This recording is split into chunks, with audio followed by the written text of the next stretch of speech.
E aí, humano, tudo bem? Veja só, reúna toda a sua dignidade, sente-se agora à frente do computador e olhe para cá, porque a matéria que vem agora é importante.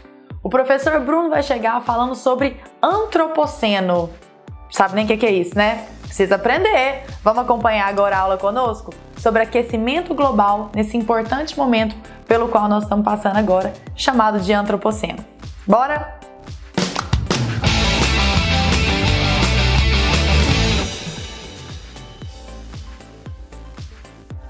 Antropoceno. Mas o que é antropoceno? Para você que enfrenta uma prova do Enem. Seria uma fase geológica recente, marcada pelos cientistas, pelos estudiosos hoje como pós-Segunda Guerra Mundial. Seria uma das fases geológicas que o homem teve capacidade de transformar os seus espaços, de transformar os seus meios, de alterar o meio ambiente. Você se lembra, quando você está estudando geografia, biologia ou mesmo química, que nós temos as eras geológicas: pré-cambriano, paleozoico, mesozoico e cenozoico. Dentro dessa era atual, chamada de cenozoico, há dois períodos, chamados de terciário e quaternário. A fase do quaternário, que é essa mais recente, teria o Pleistoceno e essa mais recente chamada de Holoceno. E para esses cientistas, a fase atual, que o homem tem grande poder de alteração, chamamos de antropoceno. E essa fase antropoceno é marcada por grandes desordens. Na verdade, a gente coloca como o momento inicial desse grande desordenamento a primeira e a segunda fase industriais, século XVIII, século XIX. O que de grande alteração ocorre no mundo para que eu tenha esse possível aquecimento global? Bom, o uso intenso de energias fósseis, petróleo, carvão e gás natural, e intenso desmatamento, associado claramente também à urbanização, esse crescimento das cidades europeias, também nos Estados Unidos. Mas vamos lá, você já percebeu que nem todos os livros eles concordam com esse aquecimento global, com esse agravamento do efeito estufa?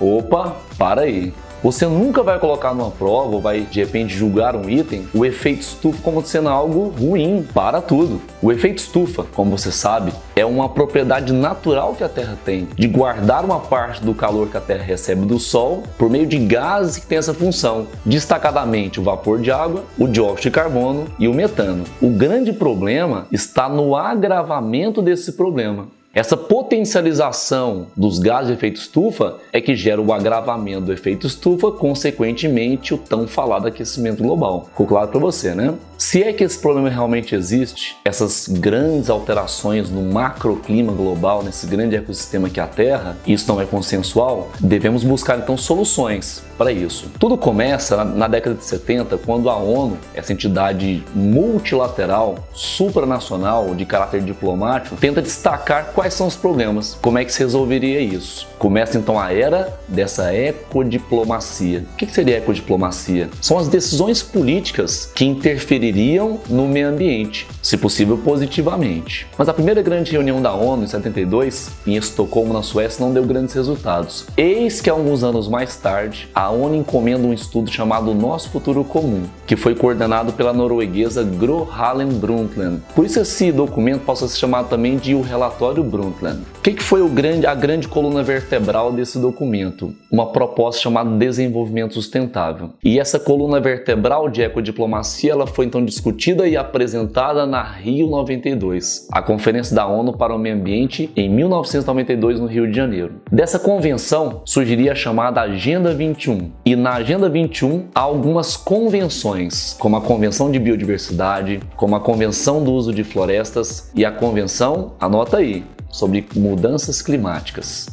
Essa Agenda 21, ela propõe o desenvolvimento sustentável. Mas o que seria o desenvolvimento sustentável? São propostas para que a sociedade, as comunidades globais se desenvolvam na parte econômica, na parte de cidades, na parte industrial, mas garantindo a nossa geração e as gerações vindouras, as gerações futuras, equilíbrio. Esse equilíbrio ele tem que ser na parte econômica, na parte ambiental, na parte social e na parte cultural. Não há sociedade desenvolvida sustentavelmente que tenha discrepâncias econômicas na sociedade. Não há sustentabilidade em marginalidade para a grande maioria do povo do mundo. Não há sustentabilidade quando uma cultura se sente melhor do que a outra. Nada torna um judeu melhor que um palestino ou vice-versa. Um ser humano que vive na cidade urbano não é melhor culturalmente, socialmente, economicamente do que o índio. E lembre-se que o índio, ao migrar para a cidade, não o torna menos índio. Não é porque ele usa um celular que ele deixa de ser um índio, concorda? Se for assim, você não pode comer tapioca, porque é de cultura indígena,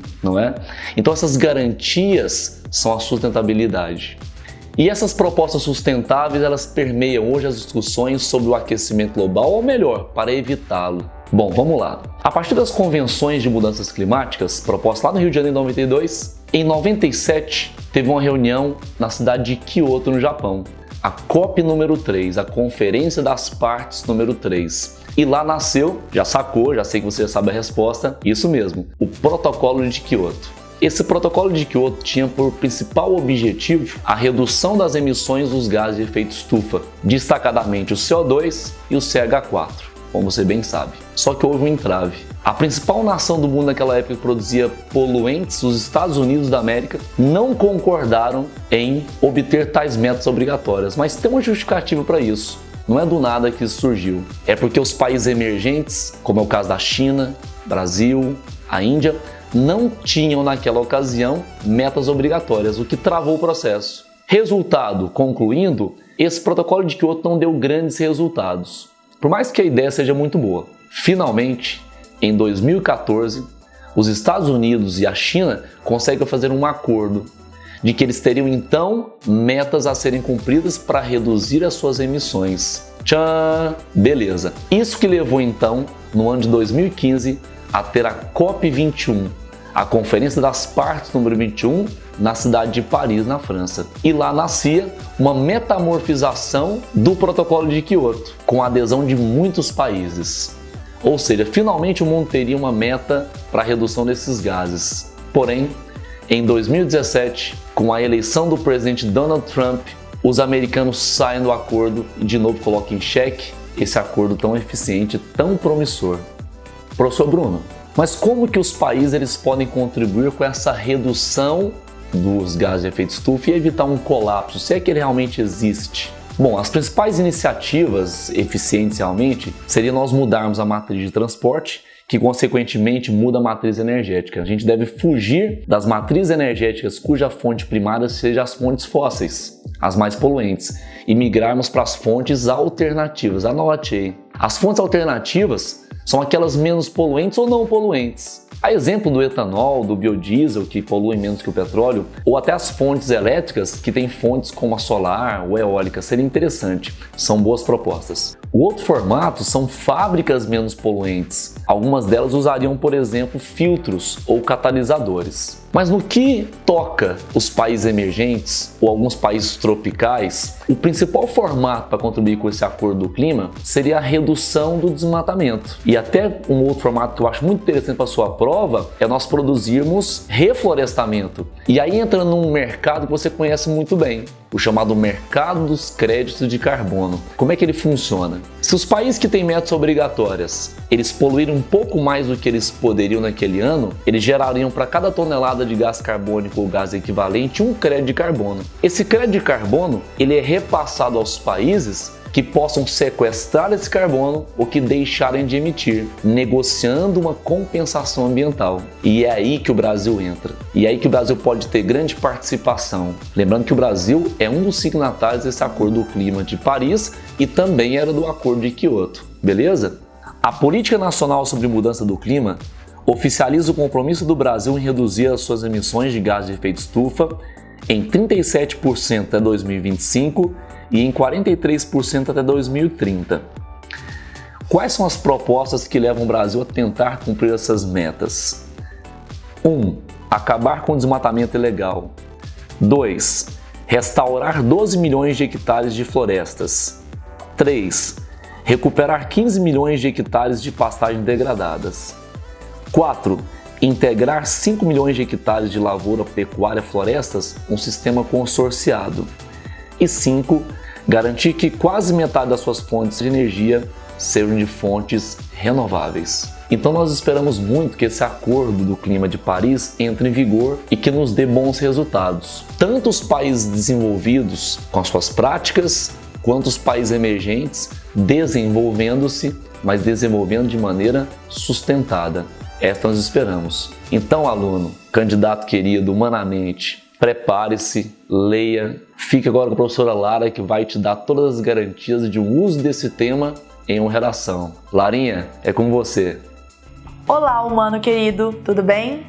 Olha, a aula hoje vai ser pura mão na massa. Nós vamos partir das informações dadas pelo professor Bruno e vamos construir um super parágrafo argumentativo para uma dissertação modelo Enem. Vamos lá? Suponhamos que a nossa tese, lá no final do primeiro parágrafo, tenha sido algo mais ou menos assim.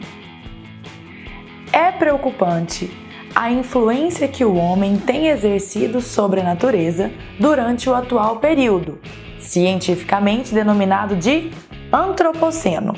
E, indubitavelmente, o aquecimento global se sobressai como um dos pontos que mais necessitam de atenção. Pois bem, a partir de agora, a nossa missão é provar por A mais B por que é que o aquecimento global merece todo esse holofote. É possível falar isso de várias maneiras, mas aqui eu vou partir de alguns dados trazidos pelo professor Bruno e construir junto com vocês um parágrafo bastante enfático para causar emoção na alma do corretor. Por si só, a superpopulação do planeta já é agressiva ao meio ambiente e já tem sido motivo de incontáveis debates e conferências. Para tornar esse quadro ainda mais complexo, recentemente os Estados Unidos anunciaram sua saída do importante Acordo de Paris, um protocolo internacional que visa a redução de gases poluentes, como dióxido de carbono e gás metano, com o principal fim de reduzir o aquecimento global. É indiscutível que essa medida não só abalou as relações entre países, mas também enfraqueceu importantes propósitos que visavam a busca pelo desenvolvimento sustentável. Atitudes como a estadunidense apenas corroboram o frágil equilíbrio entre o homem e a natureza, demonstrando com clareza como decisões políticas imediatistas e egoístas podem ser autodestrutivas à humanidade. Ufa! Perceba como esse parágrafo faz a junção entre informação e opinião. De um lado, você exibiu preciosos conhecimentos de mundo, saída dos Estados Unidos do Acordo de Paris e o nome dos gases que causam aquecimento global, ou pelo menos os principais. Soube, porém, trabalhar de maneira crítica, com ênfase, se valendo de palavras como agressiva, complexos, indiscutível, frágeis. Viu só? É isso que o Enem espera de você. Um posicionamento crítico e contundente, com bastante embasamento e visão geral de mundo. E vamos combinar? Você tem tudo para arrasar nisso aí, não é mesmo? Até a próxima, manos!